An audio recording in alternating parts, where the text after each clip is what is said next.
Well, it looks like we've got a subscriber request to talk about an anxious kid who keeps coming into mom's room to sleep at night. Let's dig in.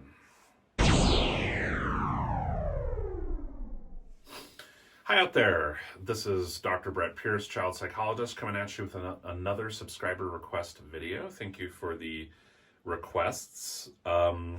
We've got someone who says, what about breaking the cycle of them referring to an anxious kid coming into your room in the middle of the night at 7 years old? Or pediatrician suspects separation anxiety. So let's talk about a couple of issues here when it comes to anxiety and sleep for kids. So regarding the question of separation anxiety, maybe that's a little bit of a specific thing. My experience has been that kids who just are anxious in general, whether or not they have separation anxiety specifically, often will deal with sleep time anxiety. In fact, it's funny, I was just talking about this at dinner with peeps, but when we try to settle down and go to bed, it's often a time where if we're anxious, our anxiety starts to get going. So let's talk about breaking the cycle, as the commenter puts it. So interestingly enough, I probably first would recommend that you don't really try to break the cycle. So in general, with things like this, we've sort of got two scenarios. We've got scenario number one, where the anxiety is not that big of a deal and kiddo's more or less fine. And it maybe just one night is just kind of like, I just want to be, sleep in your room with you.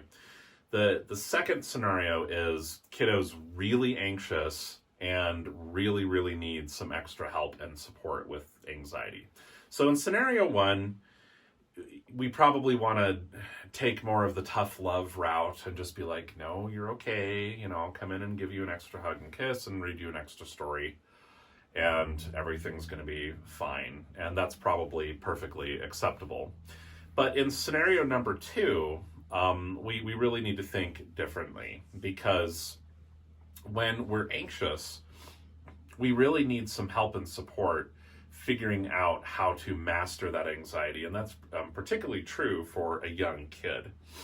So basically, the following scenario is probably happening and usually happens with anxious kids. So we start to anticipate bedtime.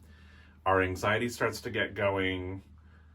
The closer and closer we get to bedtime, anxiety gets worse and worse. And then we either then start to kind of get upset and fight with mom and dad, and often it looks like defiance or misbehavior, and they are misbehaviors, I guess, but you can see how they're anxiety driven, and often, subconsciously on the kid's part, function to keep interaction with parents, roped in, because we've got all these misbehaviors that we're trying to manage.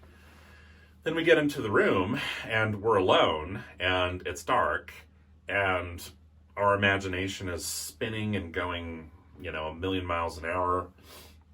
We're imagining monsters and bad guys and disasters. And when kids are anxious, their attachment instincts, very appropriately, tell them to go get close with adults, with mom and dad, right?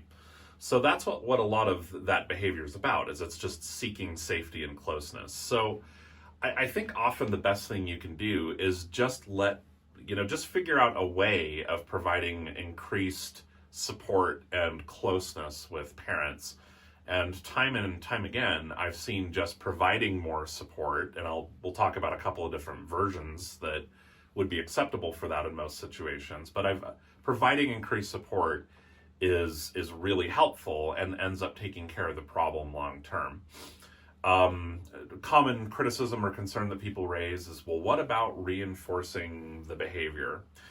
Well, that's, fair enough, but I guess it's an oversimplistic way of thinking about it, because behavior is really, really, really complicated, and it's difficult to take one little piece of behavior and isolate everything and just talk about like reinforcement of a particular behavior.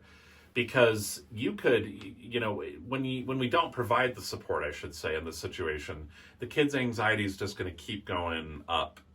and up and up, and that anxiety is going to drive the need for relief, right?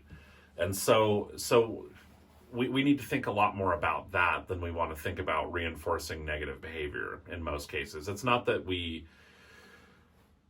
don't care at all about reinforcing negative behavior, but we also have to be careful about what we choose as the adults, what we choose to frame as the negative behavior, because the kid's seeking closeness and support when he's anxious. Not so sure that's that negative of a behavior. I think it's mostly a pretty positive behavior. So additionally, when we have a need like hunger, thirst, the need for comfort, whatever, when that need's addressed, the behaviors that we're doing in order to try to meet that need tend to go way down, right? And so when we're kids, we need a lot of help and support meeting those needs. So in terms of the version, so for the commenter for this particular one, like if it's objectionable for you to have kid maybe sleep on a cot on the ground in your room or something like that, which I personally would say is just fine for right now. If that's objectionable, then providing a lot of support, like if kiddo gets to bed just fine, then maybe this won't seem that interesting, but you could try going into kiddo's room, staying with him until he's asleep, and then maybe staying in the room for 5 or 10 or 15 minutes to really make sure that he's deeply asleep. And then you could leave and see if that helps. If that doesn't help, then I would say definitely just let the kids sleep on a cot in your room. And before people say, oh my gosh, well now he's going to want to sleep in mom and dad's room for the rest of his life. No, he's not. He's not, I promise you. Kids are naturally inclined to grow towards increased independence, but independence is, it's a paradox, which is to say the safer we feel, the more independent we are. And it's a concept called the paradox of safety. So if you want the kid to be more independent when it comes to sleep, sort of paradoxically for now, we need to focus more on safety, and anxiety is about real or perceived lack of safety. That's a pretty good kind of short, quick and dirty definition of it. So the biggest recommendation I could make to you is just try to figure out a way to provide increased support to your kid to get kids' nighttime anxiety down. And as far as this child psychologist is concerned, it is perfectly legitimate to have him or her sleep in mom and dad's room for a while. And what will probably happen, as I've seen happen quite a few times, not every time, but is that kiddo in a couple weeks his anxiety will come way down. He'll feel a lot better.